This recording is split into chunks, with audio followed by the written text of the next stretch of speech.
Olá, minha gente! Ai!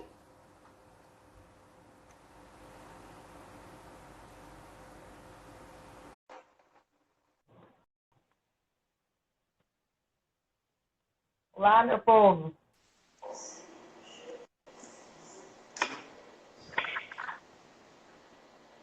Gente, eu tô começando a fazer live com o filtro. Agora eu vou ficar bonita. Olha, Olha, claro. vamos, vamos falar, Aí, já. professora.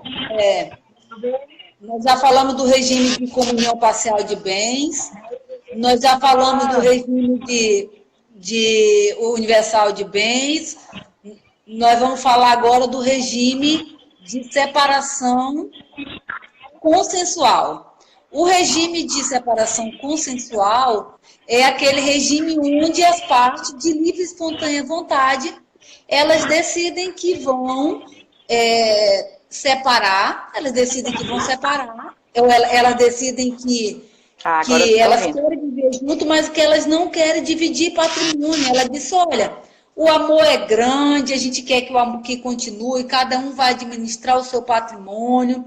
Eu não quero que, se um dia, porventura, a gente resolver divorciar, a gente vá brigar por patrimônio. Né? Então, elas optam pelo regime de separação consensual de bens, né? E aí é um regime muito tranquilo, tem entrado muito na moda agora, muita gente tendo em vista essa liquidez das relações, né, essa facilidade de divorciar. Infelizmente, muitas pessoas elas já casam pensando que elas vão divorciar, né? E aí, pensando nessa questão, elas optam aí pelo regime de separação consensual de bens. Bom, mas e aí, professor?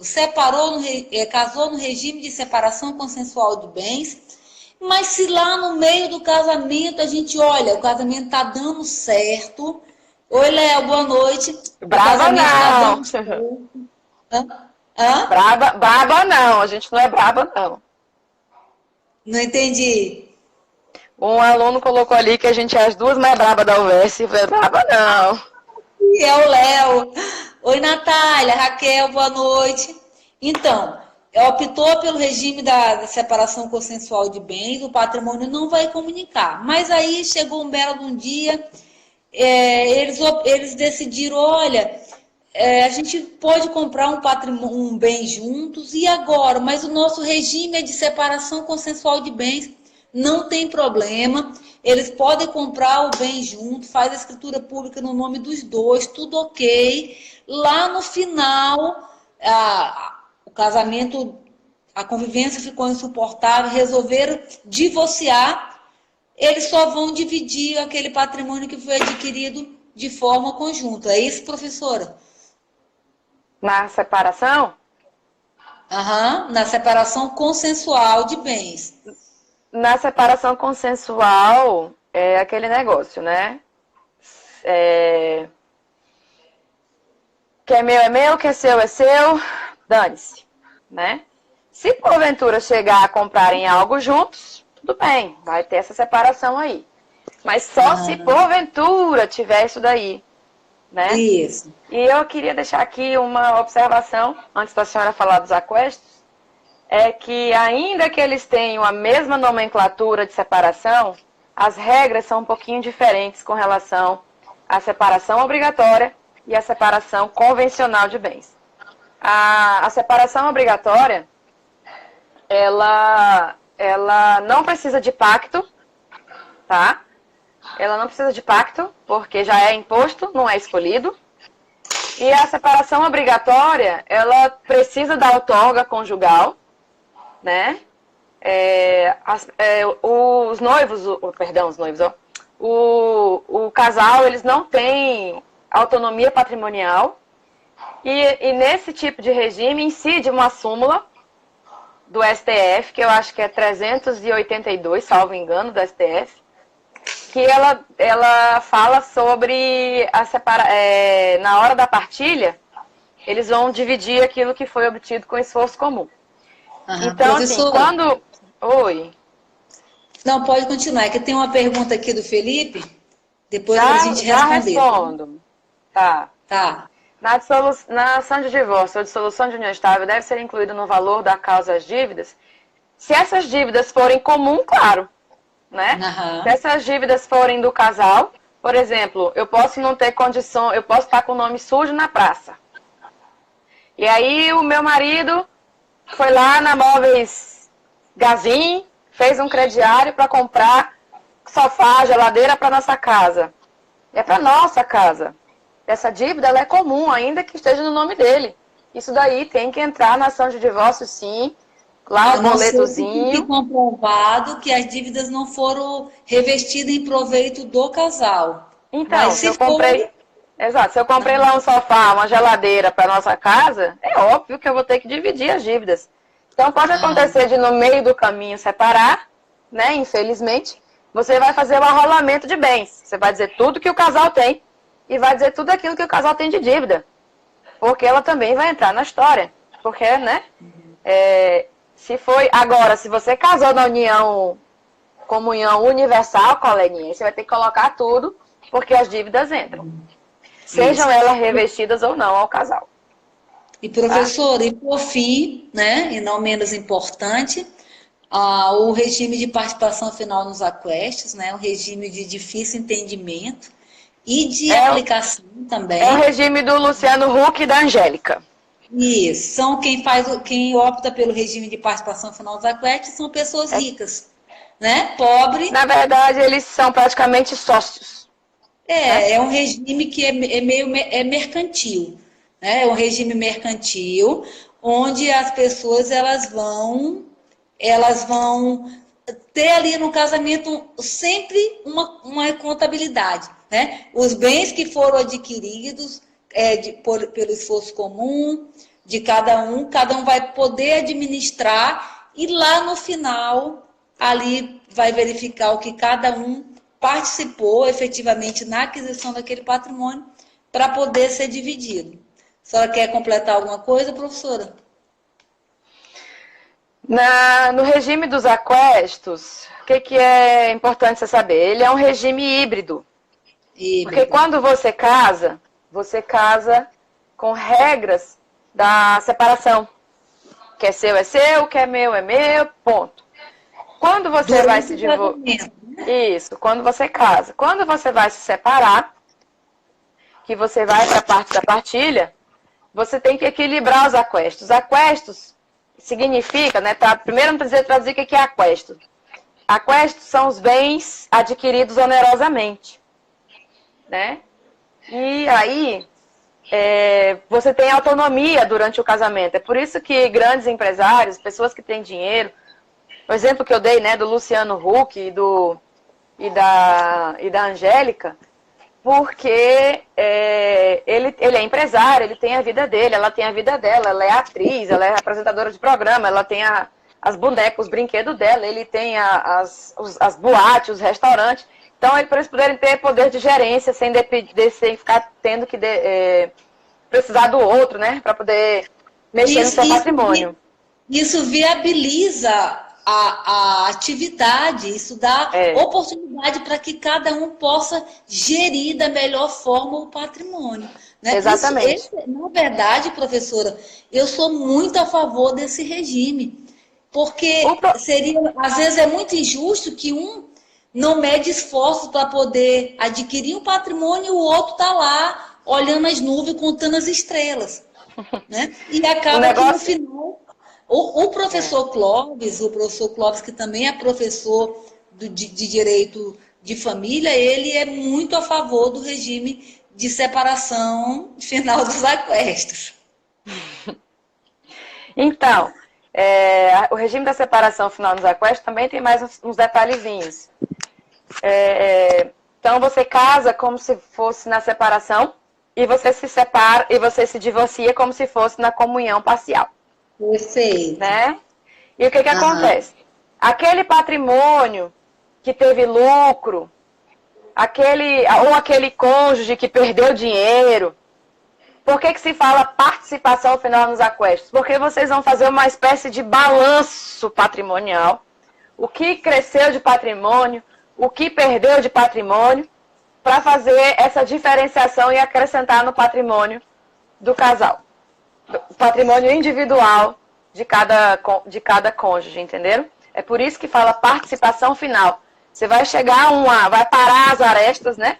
Do que gastou, do que ganhou, e vai ter uma participação em cima daquilo dali. Mais uma vez, aquestos são os bens adquiridos onerosamente. Professora, é uma espécie de contabilidade. É uma contabilidade dentro do casamento, né? Exatamente. Por isso que meus alunos, e eu digo assim, é um regime que é usado, geralmente é usado por pessoas ricas, né? Exatamente. Porque por isso que eu usei o termo... Não tem nada, adquire tudo junto e dá tudo certo, né? Vai brigar do mesmo jeito. Exatamente. Por isso que eu usei o termo balanço. Porque é exatamente isso que a gente faz. Um balanço contábil de débitos e créditos. E o que sobra é o que faz a participação do outro cônjuge naquele patrimônio. Eu acho que o termo certíssimo é um balanço mesmo, professora. Pois é. É um balanço. Bom, professora, nós superamos todos os... a professora Joana vai dar um conselho, eu vou dar outro. A professora Joana vai dizer não casem. Né? Eu vou dizer que casem sim. Se resolverem um dia dividir a escova de dente, dividir a vida, optem pelo casamento. Por quê? Por que, professora, que a senhora é tão conservadora dessa forma? Na verdade, o que eu busco para a minha vida é segurança jurídica. Né? Eu não digo casem, mas se optarem em dividir a vida com outra pessoa, aí sim, casem. O procedimento, por mais que seja o procedimento mais solene de todo o Código Civil, é o casamento, né? Por mais que seja, é possível, perfeitamente, os cartórios fazem, é muito tranquilo, e separar é muito mais ainda. Casou hoje, não gostou, ele jogou a toalha em cima da cama, pode separar amanhã, né? O Estado permite, né? Mas se resolver em casa por causa de segurança jurídica. Eu brinco sempre com meus alunos, professor, eu digo assim, olha, João e Maria decidiram viver juntos. Foram namorando, e um belo de um dia eles já estavam morando juntos. Aí o João morreu, porque a gente sempre mata o homem, né? O João morreu, a Maria vai chorar 3 dias, no 4º dia ela vai lá na Defensoria Pública atrás de um defensor, ou vai pagar um advogado para dizer que ela vivia como se casada fosse. Aí ela vai chamar os vizinhos, os amigos, o Facebook, o Instagram, para poder comprovar que ela vivia. Mas e aí? Até ela ter direito à pensão por morte, vai demorar aí todo um trâmite processual. Mas vamos supor que João e Maria resolveram constituir uma família e resolveram casar, pedir o selo do Estado. Estado, eu quero casar, me dá o teu selo. Aí João morreu, Maria vai chorar 3 dias, no 4º dia ela vai até o órgão empregador, no final do mês ela já está recebendo a pensão por morte. Olha que maravilha! Eu sempre falo em segurança, professora, e eu sou muito defensora de segurança jurídica, né? Porque mas aí, você não precisa... Você não precisa casar para ter segurança, basta fazer um contrato de união estável reconhecido em cartório. Professora, eu concordo com a senhora em partes. Estou zoando, Maísa. Eu advogo para clientes em que o esposo tinha 2 vínculos empregatícios, um com a prefeitura e um com o Estado. Pasmem vocês. A pessoa teve até hoje direito à pensão por morte da prefeitura, até hoje do Estado, de jeito nenhum. Nós tivemos que entrar com ação declaratória de união estável pós-mortem, e aí, para ela poder ter, então, o direito, mesmo ela tendo a escritura pública, professora. Então, eu falo pelo lado da Tô brincando, professora, tô zoando. É zoeira. Mas, professora, faça suas considerações finais. Eu vou dizer que foi um prazer. Não, professora. A senhora não vai embora, não. Esqueceu que a gente vai falar sobre separação? Esqueceu, nós vamos falar do divórcio. Ah, sim, vamos lá então. Então, gente, na chamada a gente também ia falar sobre os efeitos do casamento e o divórcio. Ah, é verdade, é A verdade. professora Maísa é defensora do casamento e eu sou aquela advogada que, caso você queira se separar, estamos aí para dar aquela força, né? Eu sou da teoria que com meus alunos em sala de aula eu digo assim, titia tem um conselho para dar e todo mundo já sabe qual é o primeiro conselho, não casem. O segundo conselho é não sejam avalistas ou fiadores. E o terceiro conselho é não emprestem nada de vocês para alguém. Porque, para não dar res perito domini. Pronto. Mas vamos falar aqui de coisa... Vamos parar de brincadeira e voltar aqui. Então, antigamente era difícil se separar, né? No passado, você tinha que... Era uma burocracia doida para você conseguir se desvincular de uma outra pessoa, né? Você precisava estar casado há mais de um ano, ou estar separado de fato há mais de 2 anos, primeiro fazer uma separação, para depois converter num divórcio, e etc. Né? Tinha uma série de prerrogativas preliminares, aliás, a serem cumpridas, e que hoje não tem mais essa necessidade. Por quê? Porque desde 2010, nós temos a emenda 66, que é a filha do capeta, né? O 666 é o capeta, a emenda é o 66, o capetinha. Ela veio para matar, roubar, destruir o seu casamento, seu relacionamento aí. Então, o que acontece? Você casou hoje, e se deu a louca na sua cabeça, não gostou da experiência, não gostou do boy ou da mulher. Como aconteceu lá, o cara casou, né? Ele vivia com a mulher para cima e para baixo, ela estava sempre arrumada, bem vestida, maquiada, toda trabalhada no salto. Quando dormiu, no dia seguinte que acordou que a mulher estava de cara limpa, ele quis separar, né? Tomou um susto, disse, essa mulher aqui eu não casei com esse cão aqui não, mas foi exatamente quase isso. Né? O que acontece? Quando você resolve que a vida comunhão, que a vida em comum não está mais dando certo, né? Que houve ruptura da vida afetiva, você não precisa mais passar por nenhum prazo para você se divorciar, tá? Porque na própria Constituição, com essa emenda 66 de 2010, já é permitido que você se case num dia e se divorcie no outro, sem prazo algum. Você pode fazer o divórcio tanto judicial quanto um divórcio extrajudicial. O extrajudicial hoje tem tomado conta dos cartórios porque é muito mais rápido, menos custoso, né? Só que para que você faça esse divórcio extrajudicial... Vocês estão me ouvindo, galera? Eu tô. Aí, Eu quero dar uma dica, aí? Professora. Espera aí só um minutinho, que tá só um barulho aí que eu não sei o que aconteceu. Então, só para finalizar essa parte do divórcio extrajudicial, é preciso o quê? Que seja consensual. Se houver litígio, tem que ter juiz, tá?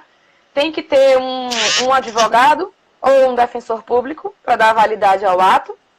E você não pode ter interesse de menor ou de algum incapaz em jogo. E, depois de umas decisões, se a mulher estiver grávida, também não é permitido fazer divórcio extrajudicial, tá? Então... E, professora, diga, eu quero dar uma dica de advogado aqui. Diga. Uma dica de advogado para quem vai advogar.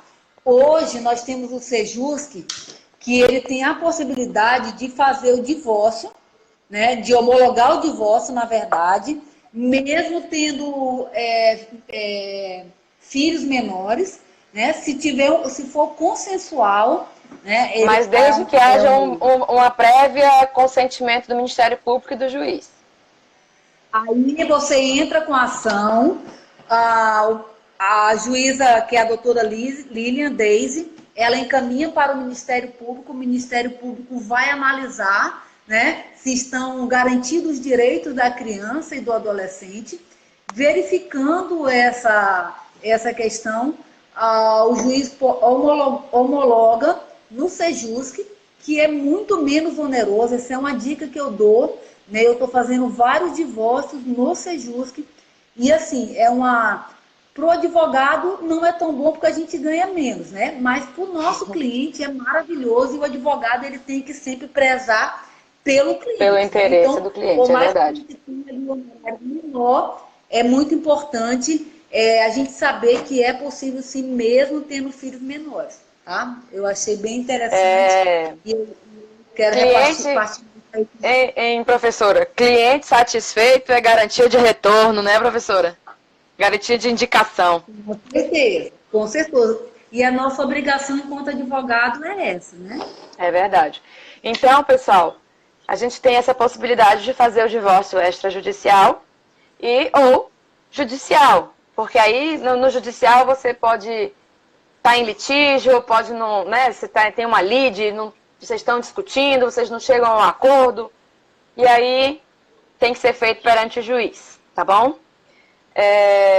Uma coisa que é importante de falar aqui, que por mais, isso aqui é muito importante, isso aqui é até dica de concurso, que ainda que nós não tenhamos prazo, ainda que nós não utilizemos da culpa, né, para poder desfazer um casamento, atribuindo ao outro uma culpa, e ainda que muitos doutrinadores digam que houve uma revogação da separação, isso aqui é uma dica de concurso. A separação não foi revogada, ela continua existindo, tá? Uhum. E isso foi uma decisão do STJ, no recurso especial, lá de São Paulo, e vem sendo utilizado como parâmetro nos concursos públicos. Então, se perguntarem... E o novo Código de Processo Civil, ele ressurgiu dos mortos, o que se achava que estava morto, que era a separação judicial. Né? A separação, é verdade. O novo Código de Processo Civil traz de forma de cristalina, assim, até 2 anos atrás, quando eu dava aula para os alunos, eu dizia, olha, ele foi revogado tacitamente, mas veio o novo Código de Processo Civil e disse, espera aí, não está nada disso não, ele está vivo. Só que está em desuso, né, professora? Exato. A gente sabe que... Mas por que eu levantei essa possibilidade? Porque a separação, de fato, ela é a que mais existe, é a mais comum, desde que o mundo é mundo, desde que a gente existe como ser humano. Que é você sair de casa e outro viver longe, né, mas continuar com um vínculo. Porque uma coisa, meu povo, é a gente ter bem em mente que quando a gente casa oficialmente com o selo do Estado, como a Maísa estava falando, você cria um vínculo jurídico com outra pessoa, um vínculo matrimonial. E esse vínculo, ele só vai ser desfeito ou pela morte, ou pelo divórcio, ou por uma sentença anulatória, declaratória de nulidade. Fora isso, você vai continuar casado. Então, somente essas 3 hipóteses, divórcio, morte e uma sentença anulatória, é que te permite casar de novo. Tá? Agora, para a gente poder entrar num outro assunto aqui com a Maísa. Mas, agora, se você é casado, né? Mas está só separado de fato, ou judicialmente ainda, está na era do judicial, porque tem sempre aquela ideia, e se voltar, vai ter que casar de novo? Né? Só desfaz a separação. Então, se você é um ser que está separado, lembra lá no início, quando eu falei do princípio da afetividade? Se ficar comprovado que o vínculo afetivo foi rompido, que você está separado ainda que de fato, suspende-se todos os deveres do casamento. Suspende-se também no regime de bens. Então, caso você adquira um patrimônio pós uma separação, esse patrimônio aí não vai entrar não, né? Nessa separação. E uma outra coisa também que eu queria dizer é que quando você está separado, você pode constituir uma união estável e ela vai ser válida. Porque não há impedimento para isso. Tudo bem? Os impedimentos do 1521 ele se aplica à união estável com a exceção das pessoas separadas, que é permitido, sim, é reconhecida a união estável de pessoas separadas. Tá? Era uma observação que eu queria fazer, porque eu já vi muitas dúvidas de alunos me perguntando: professora, meu pai é casado com a minha mãe e vive em união estável com outra mulher, essa união não vale? Eu digo: vale, meu amor. Se seu pai e sua mãe não moram mais debaixo do mesmo teto, ele criou um outro vínculo com outra pessoa.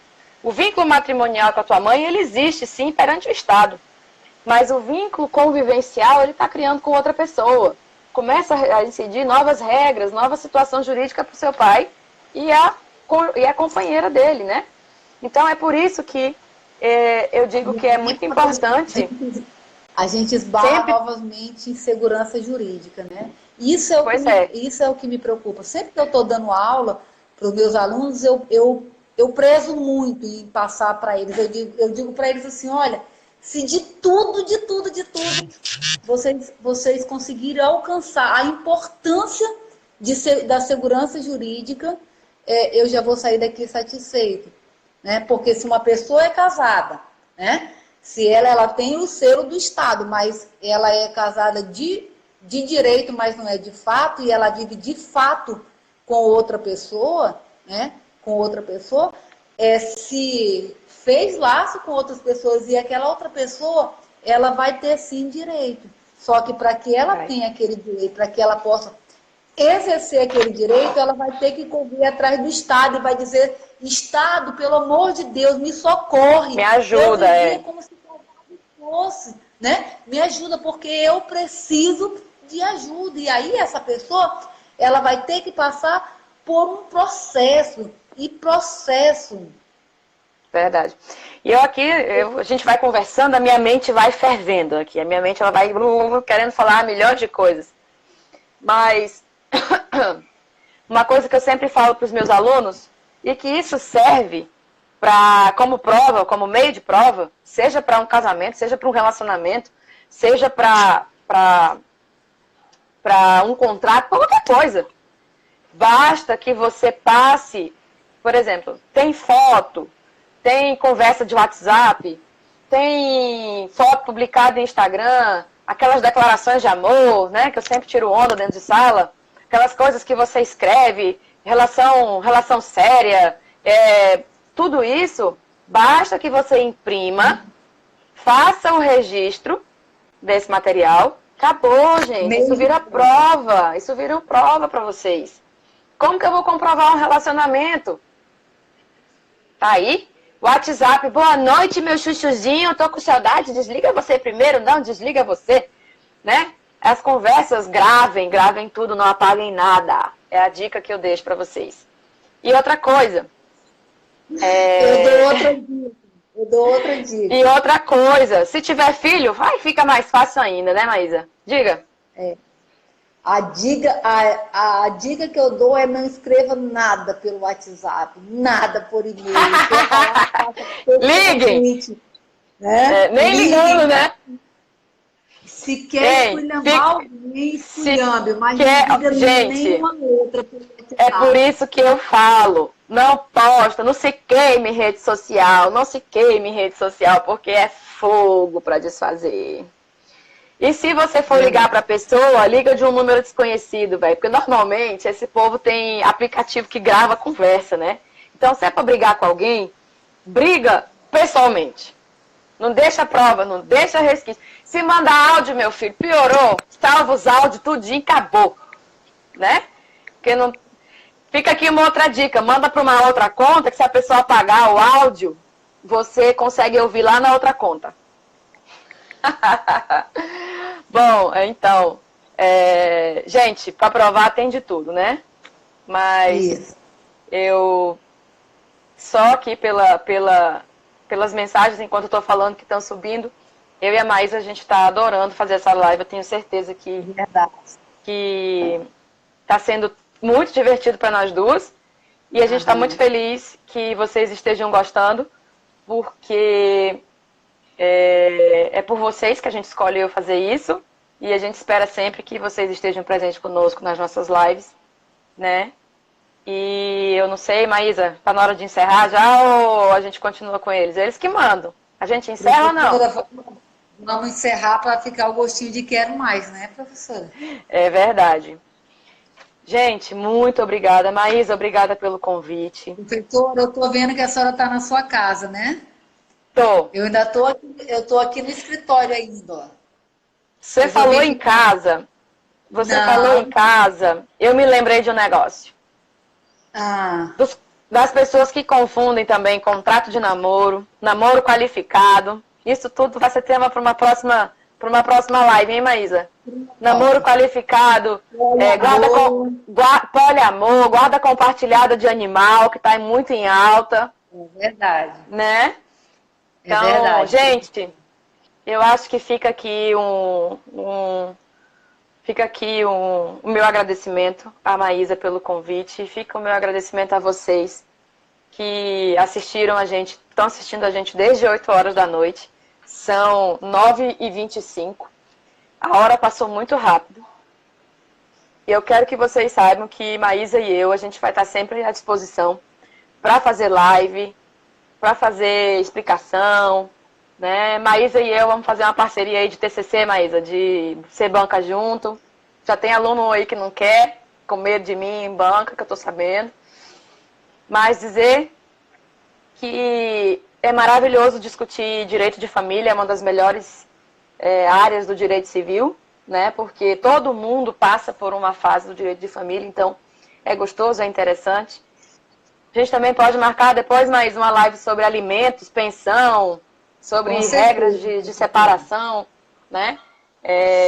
Sobre direito de visita, guarda compartilhada. Nossa, tem muita coisa para a gente discutir, muita coisa muito legal, né? Então, eu especialista na área, a professora Maísa também. Então, eu acho assim que a gente tem aí um leque de assuntos aí para a gente discutir em várias lives aí por muito tempo, né? E a gente sempre espera aí pela participação de vocês. Meu muito obrigada. Maísa, muito obrigada. A fala é sua. Professora, eu agradeço a senhora ter aceitado o meu convite. Quero que a senhora saiba que é uma honra dividir esse momento aqui com as senhoras, dividir do seu conhecimento, que é muito vasto, né? Eu quero agradecer a todos que participaram, né? São tantos alunos e ex-alunos que cada um que vai subindo, a gente já vai ali, poxa, dá vontade de dar um oizinho para todo mundo, né? É verdade. Obrigada. E a gente está sempre à disposição, como a professora Joana falou. Dividir conhecimento é sempre muito maravilhoso, né?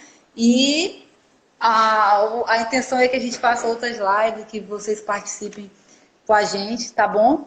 Fiquem com Deus, um abraço, que Deus abençoe, que esse momento difícil ele termine. Amém. Que Deus abençoe grandemente as nossas vidas, que a gente tenha fé para enfrentar. É verdade. E que a gente exerça fé em Deus, que Ele vai nos abençoar e nos tirar e devolver as nossas vidas, né? Porque eu acho Amém. que cada um de nós... Mas, enfim, fiquem com Deus, até a próxima, tá bom? E só mais uma coisinha. Foi um prazer, tá? Realmente, Maísa, para a gente poder voltar à nossa rotina, né? E eu quero dizer que eu tô morrendo de saudade dos meus alunos, que a titia não vê a hora de chamar vocês de cão dentro de sala. Que eu tô morrendo de saudade. E de distribuir chocolate. Eu chamo de cão e eu chamo de cão e dou chocolate. É assim, é muito amor. Mas, gente, vou reforçar aqui só mais uma coisinha. Quem puder ficar em casa, fique. Né? Quem puder cumprir essa quarentena, se resguardando a vida do próximo, fique. Só saia de casa se for extremamente necessário. Né? E para finalizar, quem tiver alguma dúvida, alguma pergunta, né, alguma coisa que queira tirar dúvida, meu direct está aberto, tá? Para vocês. Podem mandar pergunta lá, que assim que eu puder eu respondo todo mundo. Vamos seguir a Maísa, vamos seguir meu perfil, que a gente sempre posta coisa boa. Luan, meu guerreiro, samurai. Né? E, gente, muito obrigada. Nós vamos encerrar por aqui. Maísa, fica com Deus. Fique com Deus. Abraço, tá? Tchau, tchau. Tchau, pessoal.